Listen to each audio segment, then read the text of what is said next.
How do you do, Dr. Danny and all my classmates? So, my presentation today is about the underperformance dimension on people management. This is our assignment, I think the last assignment of this course. And the issue that I talk today is about people management. So let's go together.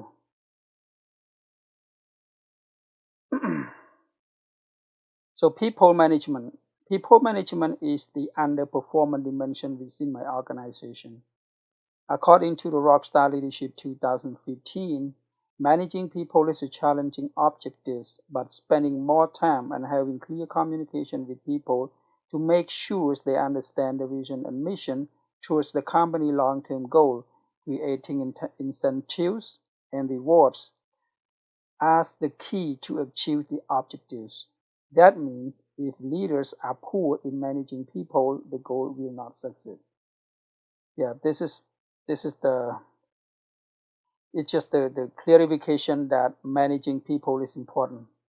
So the major issues in our organization is low productivity and low qualities of work. So we just found the productivity is low and the qualities of work is poor. So that's why I can think of this because of people management that can cause this issue. Next slide. So I'm going to talk about the ramifications of the underperformance, why it caused that. So one I can think of is poor leadership skill. Our managers are lack of how to manage, influence, and motivate people to do their jobs.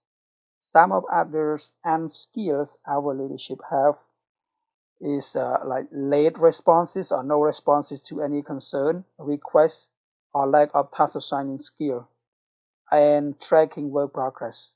This is what I can notice on a daily basis. The next one is lack of responding to feedback. Uh, Being careless of feedback can elevate more mistakes and causes no chances for a team member to share their points of view. Employees feel worthless of raising their voices for improvement.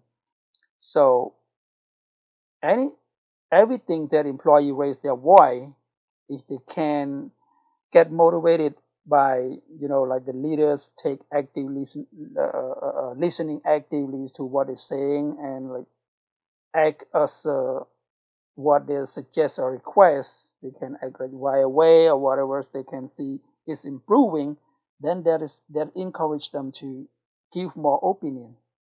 So when the managers have no response to that, then they don't want to give any more ideas. This is what I can see every day. Yes, continue. It lack of support from managers. This is what I can see too.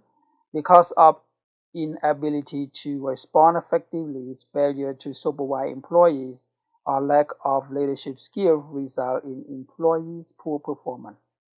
Yeah. And next one is poor communication. Poor communication is the main thing that I can think of.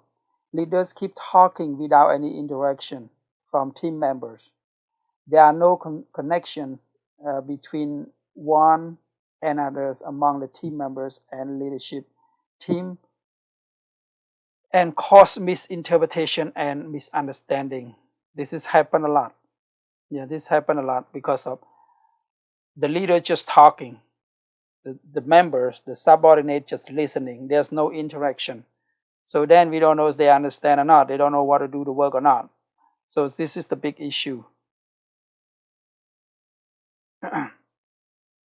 Okay. And the next one is bad work environment.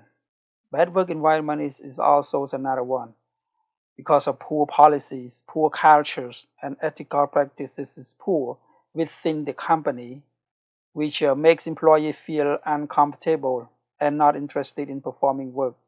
And they also feel exhausted, don't want to work anymore. Okay, and the last one is employees' lack of skill. So it's not just the leaders, but this employee lack of skills, not enough training can cause poor quality and reduce productivities, of course. So all this impacts the, the, the, the low productivity and the poor qualities of work. Okay.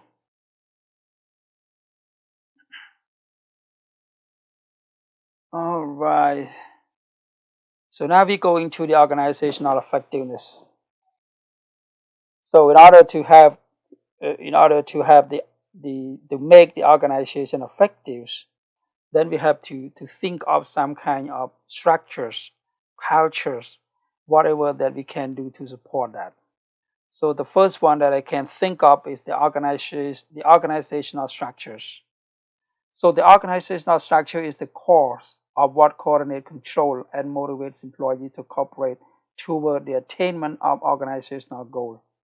Okay, I have to make just short.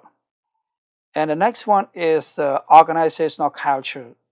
Culture is essential, you know, to the organizational performance.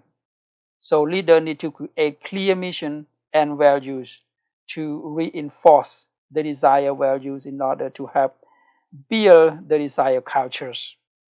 Okay, and next one is organizational design.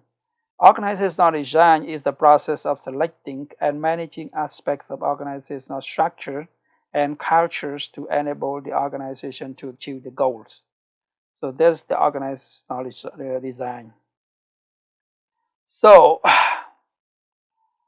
the next is would like to talk about the principle and values of conscious cultures and management. The question is, does our organization have that principle of conscious capitalism, conscious cultures, conscious leadership or not? As I noticed personally, I can see the organization embodies the principle and value of conscious cultures and management, and it's relevant to improving organizational function due to the vision, mission, and statement, and also article practice rule. But the way that have been led and performed are off tracks, which cause underperformance, especially for the first line manager, or we can say on the floor.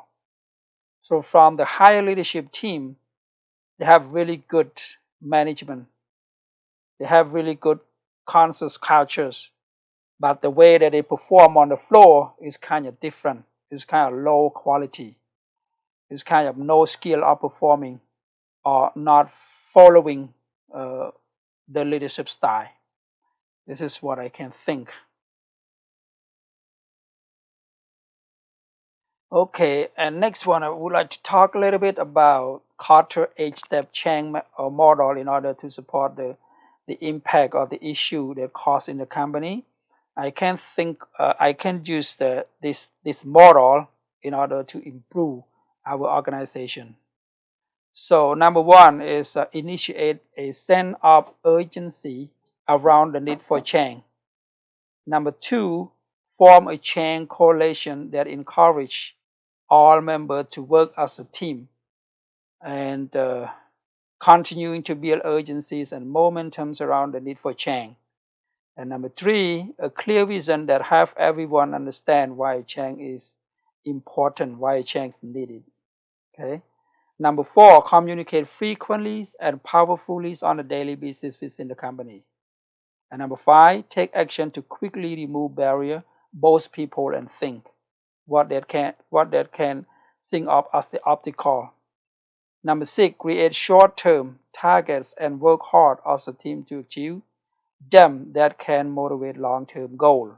Okay. And number seven, build on a chain, which means after every win, we need to analyze what is right and what needs improving and continue building on the momentum you achieve. And the last one, number eight, is make a continuous effort to ensure that the change is seen in every aspect of your organization.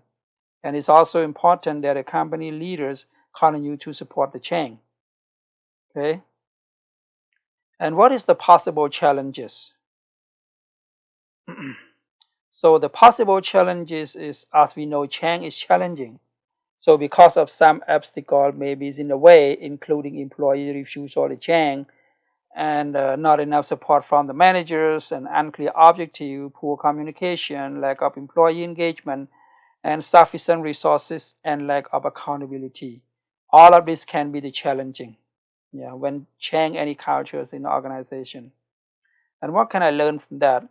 So, as a managers, managing change in organization is difficult, but it is in the need to do. Even though I realize that change in firm culture is long and difficult process. As a manager, I need to build and maintain a culture to make employee feel satisfied and valued, because it can be empowered to fulfill his or her own sense of purpose and encourages employees to embrace change. Okay, and also, what is the strategy evaluation? Strategy evaluation is to provide a method for ranking strategies in a quantitative and qualitative and untouchable criteria based on their prioritized relationship with the mission of the firm, and aim to provide an evaluation model. We can utilize the expertise of a firm strategic thinker and combine it with a quantitative information. Okay, so it might be go a little bit over, so 10 minutes, but this is my presentations about the people management that I can think of in my company, which cause a poor qualities of work and also a low productivity. And I also include the references right here with the YouTube link that I'm gonna add it later.